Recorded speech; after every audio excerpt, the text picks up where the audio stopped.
Hey, how's it going, everybody? Okay, so we're gonna be talking about this Madea movie. Just saw it last night.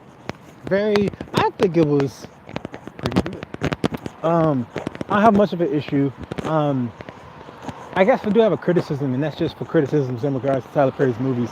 People say that Tyler Perry's movies are very repetitive, and while I get it in a very nuanced way, and even just the fact that there's Medea, she is very quick to she is like the person who calls out stuff. Uh, the banter between Tyler Perry's characters. They even have a new one in this new movie. At least to me, it could be in another series reintroduced. But I always liked it because it was sorry, Medea was just like that voice of reason, and like that person who's like, I would do this if this happened. I would do that if that happened. She's like the living embodiment of that person. You know, she kind of reminds me of this movie called The Pain, but I didn't. I think I mentioned that before, but I didn't. I was just like, look how badass my grandmother is, and she's just so bad and so awesome, and it's just like this is. But that's just it. I don't know. Some books just don't draw me in like that. Because it's like, be yourself in being. Don't show off. Yeah, exist naturally as yourself. So, but yeah, one of the criticisms I guess I would have is just not really it's criticism, but it's like the new cast. Now, maybe I missed something, but the either Medea, the character, has a very massive family, which I thought I was acquainted to, but it kind of makes me have that same idea of Captain Marvel. I may know her in the comics, but I don't know her, especially in respect to the rest of the MCU, Marvel Cinematic Universe. I never really liked that dub, but I guess that's what it is because it's its own universe in cinema. I'm supposing, even though it's inspired by the comics. But I guess that's just a proper dub for it, a proper category for it. But yeah, I thought it was great, and they grew on me during the movie. The characters grew on me, and it was just like, oh, okay, that's interesting. And the characters, and of course, it's like while I was trying to figure out the parallels, sorry, trying to see the parallels between Tyler Perry's movies. One of them is that there's secrets, and then that those secrets have to come out, and that Tyler Perry's the one who kind of, well, I'm sorry, not Tyler Perry, Medea, the Medea character is like telling them what they should do. But in this one, it's kind of like she did that, and again, I like it because it was helpful out of universe, out of the Medea universe, or the Tyler Perry cinematic universe, which is, you can say it's cringe or whatever, but it's basically the same thing, same concept. So within his same universe, I just think it's like, it's very helpful to those outside watching it who say these things occur, these things happen, and this is how you help them. This is how you solve it. I'm not looking at it from a purely cinematic stance, because how can you? Unless you're like a person who does that, unless you're a person who is actively engaged in filmmaking, as a consumer, I probably wouldn't notice it. I probably wouldn't notice it unless it was being apparent and how it's being presented. It's usually the filmmakers are very good at controlling the narrative, controlling the filmography. Is that it? Cinematography, sorry. I mean, hence propaganda films like what is it? The Iron Will. That lady who made the propaganda film for Hitler. Like she controlled the narrative. That even though there wasn't truly a lot of people, objectively speaking, in the Nazi army, that she made it as if they had a massive army.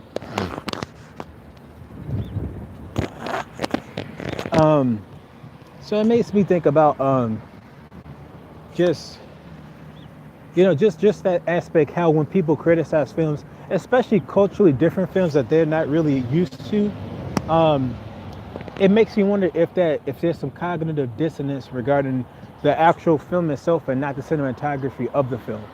Because I've seen movies that I've wanted to see. Like for instance, there's this movie called The Intruder that's coming out. It reminds me a lot of kind of reminds me of Obsessed, but there was another movie that just recently came out, and it came out with it was it had Morris Chestnut, I think Reggie P. Henson, and that other guy who was like Pierre, something like that, who's from like How to Think Like a Man. He was the chef. But yeah, it kind of reminded me of that movie. Like, oh, he's a stranger. Oh, the family comes in. Husband and wife. Oh, the stranger likes the wife, or the stranger has some attachment to some involvement with them. It kind of reminded me of Obsessed too, because it was kind of a similar narrative. And then they survive against the stranger, the person, the other, whoever is attached to this situation, in the most awkward fashion. And I think from the movie Intruder, I think they told too much. I think that's just a problem that they have. There's another movie that I saw a trailer. It's called The Long Shot. Now, ironically, they told too much too, but given the characters themselves out of universe, Seth Rogen and Charlize Theron, yeah, Seth Rogen? I think Seth Rogen. Seth Rogen is so funny. And Charlize Theron is a great actress. So yes, you know the narrative when you watch the film, watch the trailer. I'm sorry, watch the trailer. But it's almost like I know the trailer, but I want to know the in-betweens. It made me interested in the in-betweens. Another good trailer I say is the Pet Cemetery, because it's like it didn't tell you a lot. It kind of builds a lot of suspense. It makes me interested in watching it. It's like, what is this? What is that? Why is this happening? So it's like sometimes it's not so coherent, but it's like it shows you these pulling scenes that's like that makes you gravitate to the point where, okay, they show, and it's kind of strange, hey, it's kind of strange because it makes me wonder about the films that where they had these and they did it with Atlanta too, where they had like their they had these specific shots to show the title, and I'm like, and I like the fact that in Atlanta they showed it in different places where it's like, and it has the logo. It didn't always show it in like sort of type. It just showed it like in different places, like on the coffee table, coffee mug, a card, or something like that. And I was like, that's pretty cool, because it was like, that's creative. I like it. But yeah, I thought Madea, again, I'm always a big fan of Tyler Perry's movies because regardless of the quality that you came there for, it always comes back. It always kind of, to me, disguises it always disguises lessons and humor and comedy, and even though he just kind of told you, like, this is what happened, or this is like, even though the truth came out, here's your solutions. I don't mind that because I know what kind of film, what kind of message, or I know the type of films I'm getting, and I know the type of character that Madea is as a person who doesn't pull punches with the truth. Now, in this movie, she definitely does, until a certain point, but she has her own personality, and that's one thing I do appreciate, because it's kind of interesting because it's like, I don't know Tyler Perry all that much, just as a viewer. I don't know Tyler Perry, but seeing Madea and how she just is just no nonsense type of character, and this is comedic. It's a comedic take at a no nonsense grandmother who still has fight who won't let the newer generation just beat her around and passively take advantage of her. Like, she's like, I will put my hands on you if I have to. And I don't know. I like it because it's like there's times where it's like, and she says she's trying to get her act together. And if you've seen the other movies, it would make sense. And They are very they have a certain narrative that if you pay attention, you'll see the change that Medea personally goes through, even though it still maintains that level of comedy humor and just more so like just the type of diction that she puts out. Apart from just snapping off on people, she's someone who knows herself enough to say, hey, and also just the experience, thankfully, just like I know how this is supposed to happen. I know that these things happen, you know, and so I'm gonna act quickly, or, you know, I maintain my dignity, and people are not going to treat me in any kind of way, treat me irrehensibly, and so I think that's great, you know. But I think people who don't, I guess people who aren't culturally sensitive, they may not, they'll miss a lot of it, and they'll only see like, oh, comedic take, oh, talking, and there was times where it's like the characters kind of went along, you know. Apart from these newer actors that I haven't seen, it seemed like to me like these um like Tyler Perry's characters, they kind of there was times where they kind of like went on the loose tongue. Like it kind of reminds me of people's perspective of Jack Sparrow, like into a movie. But that's besides the point. Because again, I'm a fan of it. Sometimes it goes a little long, but and I wish there was actual story like the other movies where it was like there's legitimate things going on, but this lighthearted brevity is to kind of not have you hold on too tight. And for me, when I saw For Color Girls, that one it was tough. It was very tough. Um, and ironically, the same guy who was like in a sense the antagonist, if you want to call it that. I personally wouldn't call it that, but yeah, he's the antagonist to the For Color Girls. And he was the same guy from Think Like a Man, which is funny because they pay homage to us, the movies, so it's kind of interesting. And it's kind of funny because it's supposed to be a reflection of our universe, and they're watching movies that were, ironically speaking, the same movie about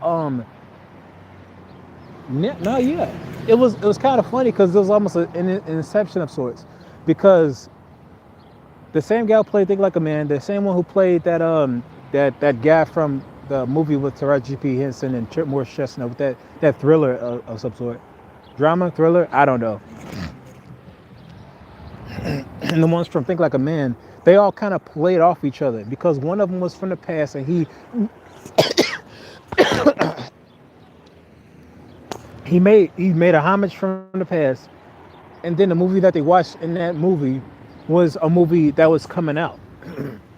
So I was pretty shocked about that. I was pretty surprised. Okay, but getting back to this movie, another thing I did find interesting was when the climax was hidden, like the peak of the emotional duress. Um,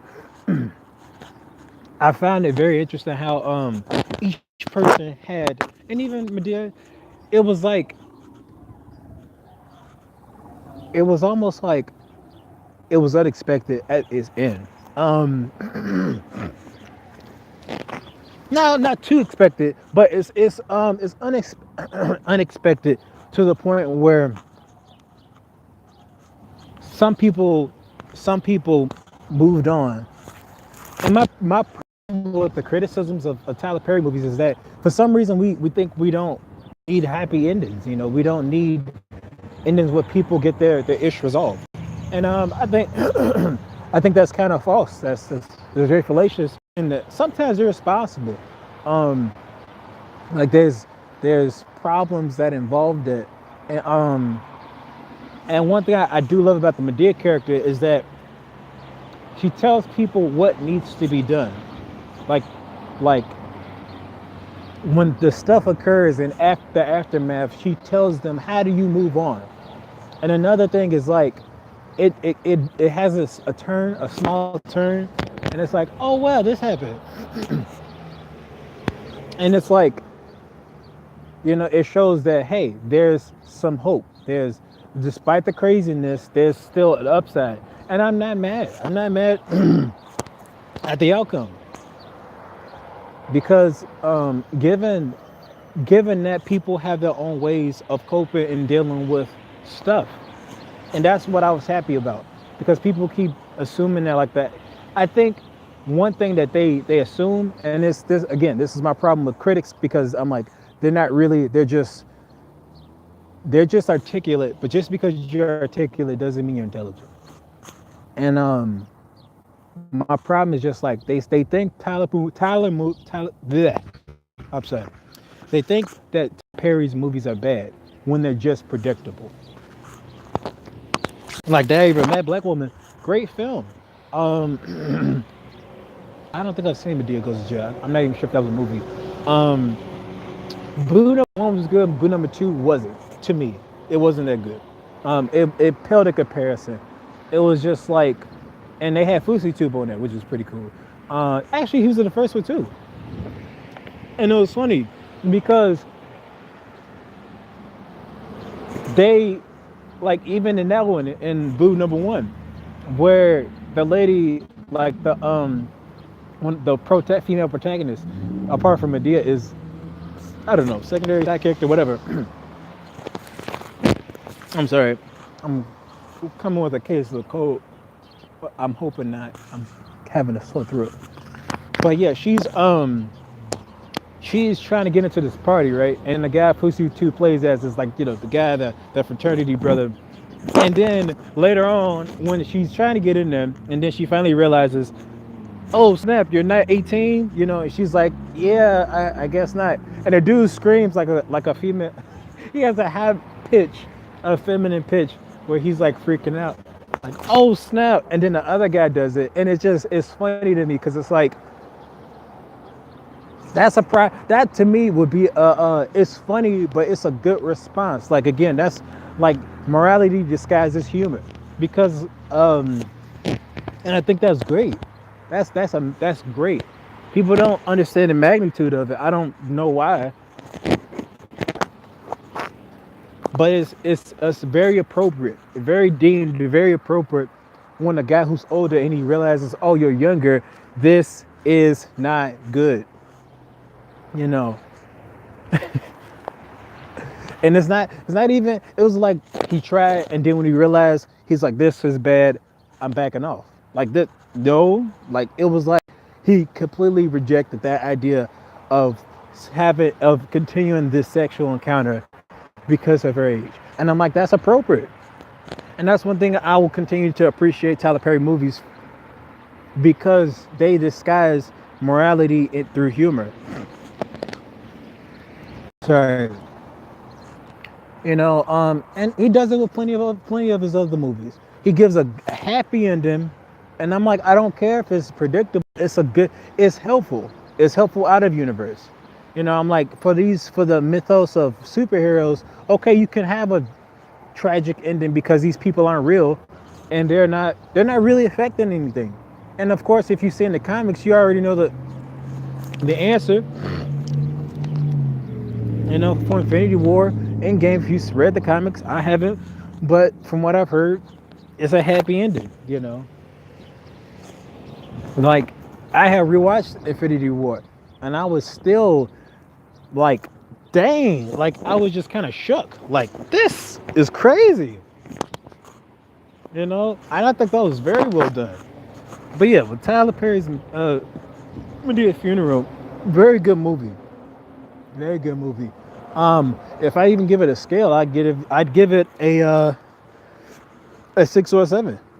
6.5, let's call it that. I'm kind of not a fan of the 0.5s, but a 6.5. And if I can lean on it out of universe, I give it a 7.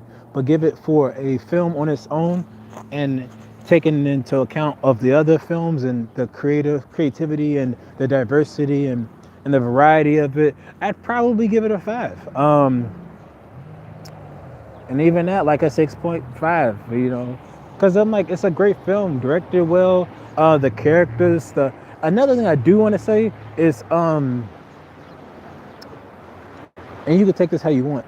I found the actors to be very like model-like, like almost all of them. They were very model-like. Another thing that I did find interesting was the antagonist in that film, A Dead Funeral. it did fit that stereotype that people made about his films, that the bad guys was like darker skin, and it was almost like using colorism to describe, and even Disney itself has done that in the past, has used colorism to define the good guys versus the bad guys. And, I guess I just found that those concepts to be very interesting. Um, but given that they were the I'm sorry, well, spoilers, they were brothers. The antagonist is a brother, and I'm like they're pretty much the same skin tone. Um, and yes, that's an in-house issue. But and even then, they answer in-house questions, like family questions. How do you deal with stuff? You know, the sins of the father come on the son. Um, how do you handle them? How do you move forward? Um, how do you they're not foolish situations. How do you avoid them? How do you correct them? How do you change? Another thing was just how do you recover from a poor decision? You know, and again, well, since we're doing spoilers, near the very end, like, an affair happened, uh, a few actually, and one of the characters has to get through it. So it was just, and so near the very end, they're like, I don't know what I should do. And then Medea, being the forthright person, being a guide, because she herself is older, wiser, and just a no nonsense person, tell you like it is, which is kind of funny because, apart from a character, she wasn't in the movie. She was doing her best not to be that character and just let the situation play out as it needed to. And she was doing her best to make sure that no one else was making the situation worse. And man, I thought that was great. Um,